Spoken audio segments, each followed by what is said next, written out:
do I want to pop 10 kids out? Like, no, I don't want to be popping 10 kids out. Hello, everyone. Welcome. My name is Kimberly, and I hope you came hungry because you're on Ambitious Appetite.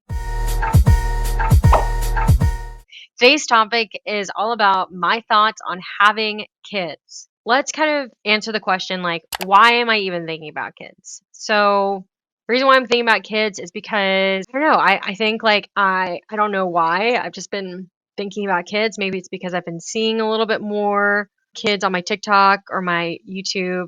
Maybe it's because I have some friends who are now becoming pregnant. I think I've always had people around me who were just pregnant, but I don't know, for some reason I am like thinking more about my maternal sense more recently. And when it comes to like how many kids I've been thinking, well, I keep going back and forth. So here's the thing, right? Like pregnancy itself is what scares me, not having kids, right? So it's like the act of giving birth, I don't know what it is, but it like freaks me out. Like anytime I think about it, I am just I just start to feel pain. And I think it's because personally, I just don't know like how I could deal with that. Women are so incredible for being able to go through like that much pain and stuff like that. But like I just have heard so many stories from women that like just end up scaring me because I'm just like, I don't want to go through that much pain. I don't want to have to like deal with the aftermath. And then on top of that, you kind of have to like take care of the baby. And like, I think at some point I obviously do want to have kids, but I'm always back and forth on it. Like I love babies. Like I am like an amazing babysitter. I used to babysit all the time. I've worked at a baby center or a babysitting center where like or daycare center. Gosh, I don't even know what a babysitting center is.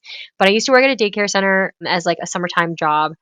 And I think there's an age range, right? Like if there's an age range that I can just like experience and just like be with, I think like when kids are from like age 0 to 10, I think they're like super sweet. It's when they get from like 10 to like now I don't even know like what age they get kind of less abrasive. And I'm just thinking about in terms of like my teenage years and like how I was as a kid. So I feel like for me it was maybe around like 21, like where I stopped being a I guess. So like if I could avoid the ages of like 10 to 21 where I don't have to like deal with like a mini me who's like fighting back and talking back to me and like doing shit that I did. Because well, yes, I was like a great child, at least in my opinion. I do know that I can be like very mean and like I just don't know if I want to do that with like one of my children. So that's like one thing. And like, I do go back and forth, like I said, in terms of how many kids I want, which is like very interesting. And like how this all started is when Tom and I started looking for a home. So we both live in New York and we started looking for a home in New York. And we wanted like a lot of space to accommodate, potentially having kids and like settling down. The problem was like we face the housing market in which we're currently in like October of 2022. Interest rates are like incredibly high. It's like 5 or 6%.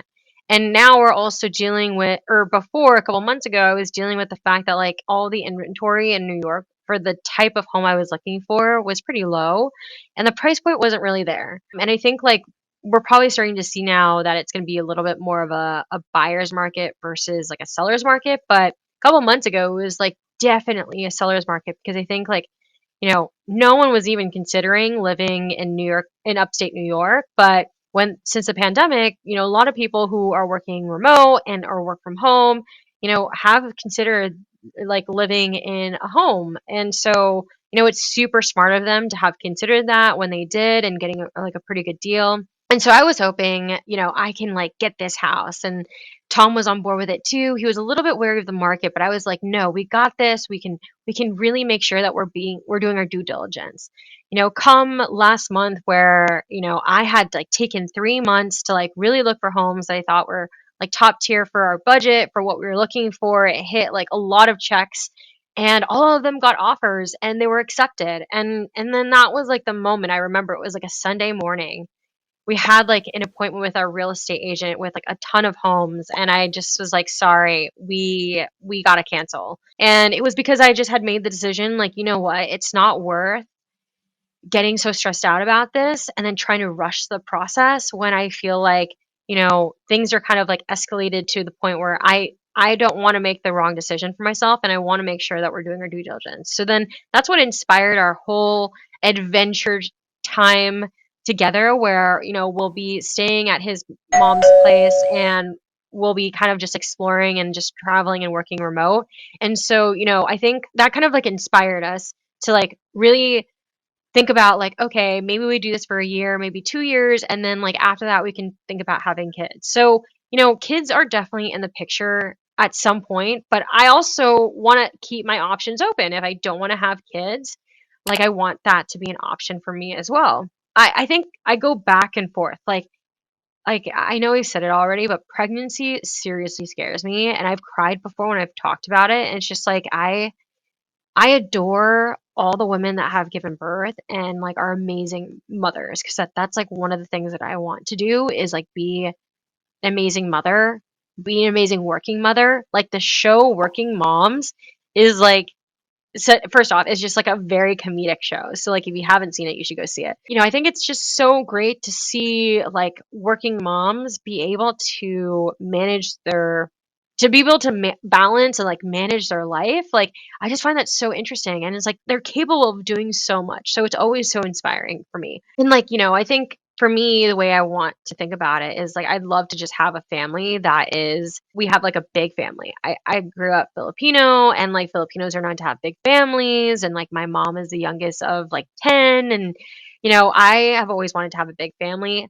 The only thing is like, do I want to pop 10 kids out? Like no, I don't want to be popping 10 kids out. And also it's incredibly costly to have kids in the US. And like that's another thing I'm considering, right? I've like watched videos of, people who've given birth in the US, and like their health bill is so high, or their medical bill is so high, and it's like I know other countries have done a really good job of keeping costs low to not or to none for women who give birth and like start having families. I just feel like there's a lot of factors that play into it, especially like everything that's gone on in the US in terms of women's rights. I feel like it's just I just don't I just don't know if it's like a good time for me. So I've thought about freezing my eggs.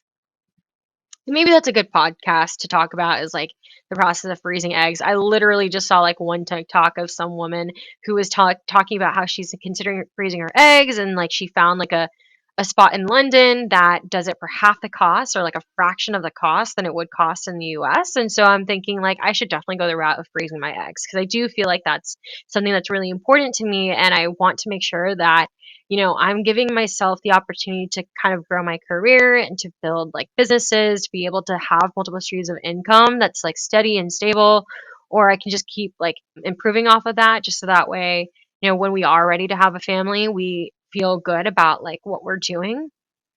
But at the same time, we also want to travel. Like I know that if we have a kid right now, it could be a little bit difficult with traveling, just because we don't have too much family here that can potentially help us. And like also we don't want to consistently have to ask our family members to help us. We have two dogs, and like that's hard enough. Not to say that dogs are the same as babies, but finding someone to help is like always a difficult thing. And if we're going to think about it in a similar way, like our dogs are our family, and we are very particular about who takes care of our dogs. And so I can just only imagine, like, if we're so particular about who takes care of our dogs, I can imagine like we would be incredibly particular about who takes care of our babies. I'm like pretty anal and controlling in that type of sense. So I just like want to make sure I'm in the right mindset, when we are ready to have kids. And so when it comes to having kids and like the amount of kids, I have come down to like a good range. So I definitely don't want to just have one kid, because I feel like I want to have a big family, but not too big. And so I'm thinking of leaning towards 3 kids, because I'm like a daughter of two. And I feel that I have always wanted an older brother. Not that I don't think we can control like, the gender, or maybe we can. I'm not quite sure what the technology entails nowadays, but I've always wanted to have an older brother. I think it would be nice to have like a big family where you can play with your siblings, or like there's a variety. I don't know. I've seen 3 work for families, 3 not work for other families. So it just varies on like, I guess like the type of household that you're living in, the personalities and stuff like that. There's a lot of factors. Like I don't know anything about child development or like people development at all. Like I don't know anything about psychology. I'm not saying that I do. I'm just like speculating, right? My ideal family is like I have a son first and then a daughter and then me. I'm not sure if I want 2 sons or 2 daughters. I'm not quite sure. I mean, again, like I don't think I can control like what I have, but that is my hope. And like the thing is, also, I'm incredibly self-conscious, and I don't know if this is contentious for saying, but like my body, it's already hard enough for me to like look in the mirror and think I'm beautiful or think I'm pretty. And I feel like I can definitely see myself entering a different type of mindset when it comes to like how I look in the mirror. And I just don't know if mentally I'm ready for that. And like again, I'm not saying any of this to like be offensive. It's just like I'm just sharing my thoughts and feelings around how I feel, not like what you all should feel. This is literally purely how I feel only and just me like talking it through. Because it's something I will have to address hopefully soon, and maybe that's something I could talk to a therapist about. But that's like some of the things that I think about when it comes to like having kids. Kids in general are can be incredibly sweet. Like my cousin has a kid, I have friends who have kids, and like I love being like the fun aunt. Like I love being the person that spoils your kids. And I've always wanted to be a godmother, and I feel like that is just like such like a good feeling when like, you know, I mean, I want to be chosen as a godmother for the reasons of being like a really good family friend or a really good friend to those parents.